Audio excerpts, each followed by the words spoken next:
it's green flag, everything clear, and to the satisfaction of the marshals at the back. The Union flag is raised and dropped. Patrick Blakely Edwards, good start. Martin Hunt, pretty much equally good start. And they will work their way off the line. The 81 Cottingham popped out onto the pit tarmac there, but he's safely through back into the pack as they head up towards Madrid for the first time. Yeah, it's a beautiful car. Blakely Edwards did move initially, but then went backwards. I don't know whether he missed a gear or got too much wheel spin, but it means that Martin Hunt easily led into Madrid. Yeah, and it's Martin Hunt who leads the way, and it looks like Malcolm Harrison's come through really well from the second row with the 34 car, the car that competed in the 9-hour race here in the 1950s. And coming back though, looks like Patrick Blakely was in third place at the moment. It's early days in this 20-minute race. 69 is an interesting car going through, and that is the Fraser-Nash High Speed of Andrew Hall, working their way through, and they've been past Bruce, and it's Martin Hunt from Malcolm Harrison. Third place looks like it is Patrick Blakely Edwards. Fourth, I think, is probably Nuttall in the first of the red Tajuros, and then Philip Champion is up there in the running as well. Very well behaved on the opening lap, Marcus, I must say, and poetry in motion as they came past me, generally keeping the cars pointing the right way through St Mary's and down towards the end of the lap. Again, doing well. Nigel Winch's starting to make progress in number 51. Yep, and that's Kevin Kivlochen alongside Simon Arscott in number 23. Yep, so the ACAs went very easily past Arscott in that Tajero Bristol, and looking to pass the two of them. You mentioned number 69 making progress, and so he continues to do. He's making some really good moves. That's 69 Andrew Hall started down the order. In fact, he started 9th, and as they go through to the end of the first lap, it's Martin Hunt who leads the way. In second place is Malcolm Harrison. Third place, Patrick Blakely Edwards. Fourth now is Philip Champion, restoring one position. And fifth is Will Nuttall, ahead of the white car there, 51, which is Nigel Winchester. Going with them is Chris Phillips, with his very pretty Cooper Bristol as well. 69 ended up actually down a place in the end, Andrew Hall, because Simon Arscott got past him in Loy 500, the ex-Cliff Davis car. Cliff, with his bristling driver style, always wore check shirts. Motor Trader from the end of the Goldhawk Road in Chiswick, and see how it all yes, in fact, pans out. It was Kivlochen who made the ground that first lap, starting 13th and already up to 8th after just one lap. Well, they're just coming down out of Ford Water, but already our first gaggle of cars through St Mary's down into the dip towards Lavant, and the fastest first sector of all is Pat Blakely Edwards. That great little move off the line, but had stymied himself before he got to Madrid. Now he's starting to make up ground, and the chasing pack not chasing as much as they could. So Martin Hunt leading by 0.8 of a second over Harrison on the start-finish line. That gap looks about the same, but Blakely Edwards starting to close in third place. Yeah, he's on the rise, isn't he? And Kivlochen, who is the reigning Historic Sports Car Club Historic Road Sports champion in a Morgan Plus 8, and now in one of these ACAs. He bought 2 or 3 at one point, I think, and kept this one, and certainly enjoying it. Here we go, and that's Harrison trying to come around the outside of Martin Hunt, doing a good job of just maintaining that racing line. And Harrison with a long racing history, driving that 34 car. Well, Harrison accepted he wasn't going to be first into the chicane. What he was trying to do was get a better exit line, but in fact Martin Hunt gets the power down better, and now the Cooper Bristol gets its power down. 2 litres for both of them as they accelerate past the start-finish line. It's going to be as close as it was last time around. It is third place closing in. Pat Blakely Edwards, yes, in fact, he lost 1/10 of a second. The first 3 separated by 1 1/4 seconds. Nothing in it. One little slip could change it either way. They've got the same engines under the bonnet. It's a straight 6 Bristol engine, 3 usually Solex carburetors sitting on top, and they do make good power these days and usually pretty reliable, but at the moment it is Martin Hunt in 10 who leads the way.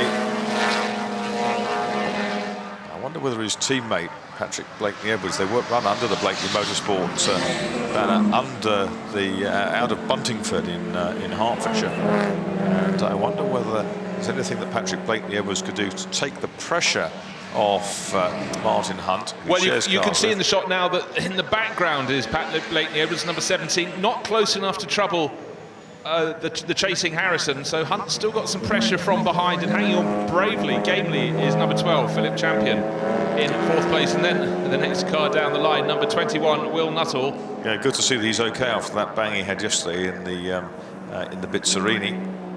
Yes, just to explain, we don't know what went wrong, but it was very battered when it came to an exit on the exit of Fordwater. Not exactly the slowest part on the circuit. No, exactly. And here we've got Chris Phillips head of that group. There's Kevin Kivlock, I see, and I reckon that is number 3 is Mark Richardson. He's from a famous racing family. I think Andrew Hall's gained some ground on this lap. He was right up behind Kivlock and Winchester when they came past here. And I think he's gained some ground on this lap. So the top 4 are going through. Harrison had the fastest lap last time through, a 2:03.4. And 2:01.5 is a new fastest lap for our race leader, which is Martin Hunt. 34 is Malcolm Harrison. 17 is Blakeney-Edwards. You'll remember Malcolm Harrison from things like the MG Metro Challenge many years ago, and still enjoying his historic racing, certainly. Nuttall is now in 5th, isn't he? Winchester's dropped back. He was 7th last time through. Well, we discussed last time round whether Pat Blakeney-Edwards can get close enough to Harrison to take the pressure off Hunt. The answer to that question is definitely no. Great shot there as they come down from Fordwater. In fact, Pat Blakeney-Edwards in 17 is falling into the grasp of Phil Champion in number 12. Then you have the long gap back to the red number 21 of Will Nuttall, and then 69 has moved to the head of this pack, or has it? Chasing pack, the 7th, 8th and 9th. Great That's battle. Kim Locken at the front being pushed very hard by the Tajero. Yeah, that's Sarscott in the Tajero. His wife's one of the world's leading fashion designers, and behind then the number 3 car of Mark Richardson, who's an award-winning Chelsea garden designer.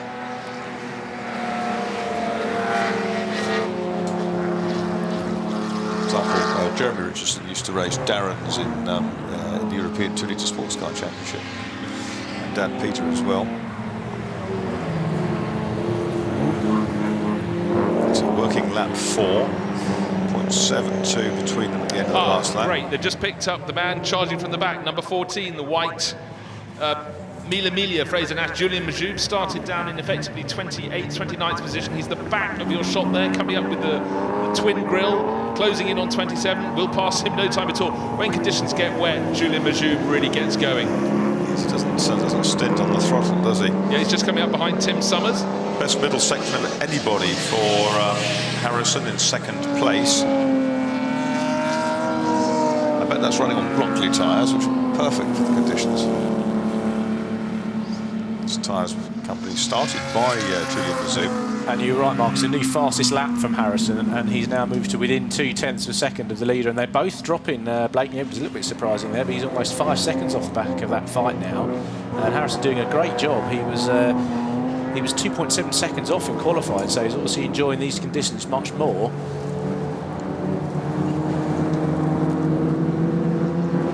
Harris still focused on Julian Majoub. He's still chasing down Tim Summers. You can see Simon Arscott at the front of that group in the Tajero, the red car, but 14 at the back of this quartet, closing in super fast. He was 13th at the start of the lap. I think he's probably picked top. He's about to, no, he's just, have they passed any positions? No, they haven't. He'll stay in 12th, 13th places, but look out for number 14. Still time aplenty. He will pick off the majority of those cars ahead in a fantastic run. 2nd place car of Harrison, yes, raced in the original version, raced in the 1953 Goodwood 9 Hours with John Coombs and Tommy Sopwith, crashed by Coombs. It was re-chassis after that for the Honourable Edward Greenall, and was later raced in the States by Roy Winkleman, who's the guy behind Jochen Rindt's Formula 2 career. Used to be run from a base under a bowling alley, didn't it? Up in Ruislip. think you're right. And I was told, I was working for them, Peter Briggs, who went on to work for many years for Surtees, he said he knew their all-nighter had turned longer than they wanted when they heard the bowling balls going again. I mean, they'd gone right through the next morning in this room with no windows, and the evening session had already started one more time. There were some very salubrious racing workshops, still are. Well, we saw some of those pictured during the tribute to Sir Jack Brabham. Saw the Newhall Brabham works that just look like somewhere you keep your lawn. Hunt's banged in the best first sector of anybody in response to the threat from Harrison. But we're watching Julian Mazoub on the screen. He's made another place. He passed Summers early on this lap, and his next target will be Richardson, who's only just ahead of him. There's Andrew Hall on the screens in 6th place, Kev, number 69. Let's see where the leaders are. Well, Martin Hunt has responded with a faster lap of his own, so now his gap is out to 4:10. So he can't quite lose, can't shake Harrison off at the moment, but nor can Harrison find a way by. There's a few car lengths between them as they come down towards Bruce. Yeah, not a great deal between them. The good thing though, not much ahead of them, so just waiting for them to come into my view at St Mary's. It's a good tussle, isn't it, between these two?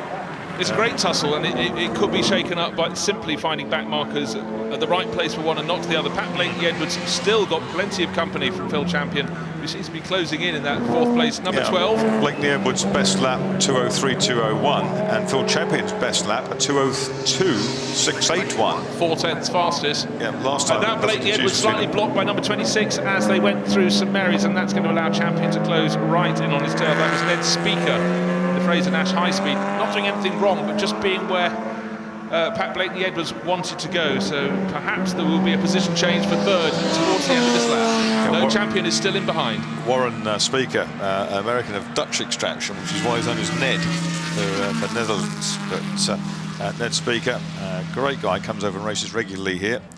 And this battle between the full-bodied Fraser Nashes, absolutely splendid. Phil Champion in number 12, trying so hard to get onto terms with Patrick Blakeney-Edwards. There's also a fight brewing for 6th because Ian Dalglish has taken 2 seconds on the last lap out of Andrew Hall, so closing in nicely. His ardour has not been dampened by the incident in last night's Kinroa Trophy, which damaged his Aston Martin. Nasty incident, wasn't it? But he looked. I wouldn't be surprised to see him in the top 6 next time through. Leaders through. 0.68 between them. Another fastest lap from Hunt.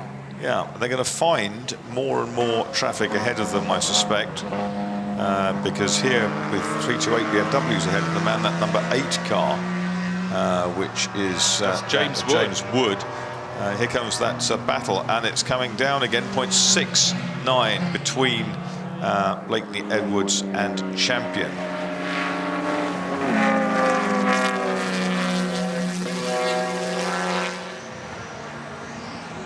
Now the battle for 1st and 2nd place is Martin Hunt, still leading the race, but Malcolm Harrison in number 34 getting closer and closer in the Cooper Bristol. It goes out and it comes back again, 0.68 of a second. I think that's pretty much what it is as they go around Nettie Mason in the number 9, 10/10 Le Mans rep Fraser Nash into the dip at St Mary's, up the rise, and they've got one of the 328 BMWs in front of them. Right now, this last half lap has definitely gone the way of Martin Hunt leading the race, yes, number 10. Another best sector 1 for Martin Hunt, and he managed to duck through past the BMW, and the driver of the BMW pointing frantically to the right-hand side to 34, Malcolm Harrison, so take me on that side, please. I'll stay out of your way, and very good signalling from the driver of the BMW. Martin Hunt, though, stretching down the Lavant straight, coming down towards the braking area for Woodcote Corner for this, the 7th time. Fastest lap on the slate. He's the only one in the 2:00s so far. Keep it clean, keep it nice, and lovely tail slide, beautifully caught on reflexes for Martin Hunt. Just a little brush on the brakes. Have to trouble them too much. A lovely slide out. He's hard on the throttle again. Very responsive, very torquey Bristol engine based on the pre-war BMW unit. Another new fastest lap, and Harrison's joined him in the 2:00s, but the gap's stretched to 1.13 seconds. 3rd place, battle continues, and it's still the slightly taller profiled car of Patrick Blakeney-Edwards and Fraser Nash Targa Florio that is ahead of the Mille Miglia of Phil Champion. And Ian Dalglish did make it through into 6th place the last time through, but he's got a huge gap now to chase Nuttall with 5 minutes to go. I don't think he's going to catch the 22-second gap there. So I think the lead and 3rd place battles are probably the ones where we could get a place change. 3rd place drivers now absolutely together as Philip Champion moves up to try to wrest a podium position from Patrick Blakeney-Edwards, who so desperately wants to finish on the podium, his lad having podiumed in the Setrington Cup earlier in the day. Well, looking for any opportunity, Phil Champion really pushing Pat Blakeney-Edwards very hard as they come past my commentary position at St Mary's. They've got another 328 BMW just up ahead of them, and then Nigel Winchester has really tumbled back through the course of this race. He started in the top 10, he's down to about 19th place now, and he will be the car that comes up in their path at some point very soon indeed. The number 51 AC Ace Bristol, that's not the one in shot, that's the BMW 328, but perhaps by the time they get down to Woodcote, still with 17, Pat Blakeney-Edwards holding down the 3rd place as Phil Champion twitches and constantly readjusts his car in the chase. They're closing down on Winchester to see if they can change position, but at the moment Pat Blakeney-Edwards still hanging on, just under 4 minutes remaining. They found another white 328, that was Alistair Pugh, wasn't it, that time? And in fact, it may have been the same car, 2 white 328s, because the leaders found one at exactly the same place last time round. 8 laps down, 1.5, so it's gone up a little bit, and they were 2:00 for Hunt, 2:01 for Harrison. Now the Pat Blakeney-Edwards and Phil Champion tussle has caught Nigel Winchester with the extra Neosolina Venezuelan special-bodied AC Ace. It was an AC Ace with an AC engine, pre-war AC engine to start with, but uprated to Ace Bristol spec while it was in Venezuela. Raced very successfully over there. Philip Champion balancing the throttle and steering of a very, very sleek Mille Miglia. Martin Hunt negotiating St Mary's over the camber there. It falls away on the outside. Then the rise, which his line up into Lavant may be slightly compromised by a couple of cars to be lapped. Another BMW 328. It's a bit like a safety car coming out ahead of a pack of cars. They seem to pop up every time they get to Lavant. The number Martin 18 Hunt car working so hard there to get a parallel, slightly compromised line, having to go inside that 328 BMW through the second part of Lavant, and that has allowed number 34 to close in for the closest he's been for a while. Malcolm Harrison, look, 3 car lengths behind as they go past yet another back marker as they run down towards the braking point at Woodcote. They do have to brake, you know, and there's just about a dry-ish line to the inside. Go wide and you're in trouble. You're going to go out over the curves. But Harrison right back in the thick of the battle. He is, and that was, I think, the result of that finding the slower car at far into the circuit at Lavant. A little bit of a slide for Martin Hunt. Best middle sector of anybody from Harrison. Harrison is coming back with a vengeance at the leader. He's got the new fastest lap of the race. The gap is down to 0.5. The pressure really on with 1.5 minutes to go. They're on their final lap. It's now or never for 34. Malcolm Harrison in the Edward Greenall and Roy Winkleman. Now, Marcus, what we wish them, of course, is clear track. I've just spotted the 234 AC Ace Bristol. Mark Aldridge is up ahead of them. Hopefully they can depose him at a non-critical point on the circuit. We don't want traffic to influence this great battle. Lead of the race, Malcolm Hunt, at 34, Malcolm Harrison hunting him down on this, the final lap. Absolutely, you've got 2 cars. One's a Fraser Nash, one looks like it's the Tajiro. One of the Tajiros. And this is very busy down with you, Bruce. Suddenly very busy, but they've managed to pick their way past David Grouse, drifting slightly wide at St Mary's. They go around the outside of number 20. That's Tom McWhirter, a very experienced driver in that green Tajiro Bristol. He should stay out of the way. Up the inside of him they go into Lavant, and maybe a cleaner run into the corner for Malcolm Harrison. You can see him peering through his spectacles, through the visor, seeing what grip he can get. But what's wrong? There is no BMW 328 popping up in their path. They're nose to tail. Nose to tail, and Martin Hunt really twitching in his Fraser Nash at the front of the race, but being pushed oh so hard, and now I think we could be having a challenge at the King. Yeah, it's a drag race, and the full-bodied car of Harrison looks like it's coming around the outside, but Hunt is responding down the inside. They're side-by-side, wheel-to-wheel. Harrison goes ahead. What's going to happen when they get down to Woodcote Corner? It's all about the braking, and Hunt is very bold on the outside. And Harrison is still there on the inside. They're side by side through the apex touch. Oh, they touched the grass, and Martin Hunt touched the grass with the rear wheel, touched Harrison, but it was just the merest of scuffs as they went through the rubs. But it's a change in the last dying seconds of the race, a big sideways for Martin Hunt. Done all the work in the race, but Malcolm Harrison there to take the place in essentially the son of the car that raced here in the 1953 9 hours. Fastest lap as well. Fastest lap as well. Harrison 1:59.400 on the last lap. Back. Well, How did he miss the Ferrari? Missed the Ferrari. That was a heart-in-mouth moment, not just for Richard Miles, but also for Joe Bamford as he saw it getting closer and closer.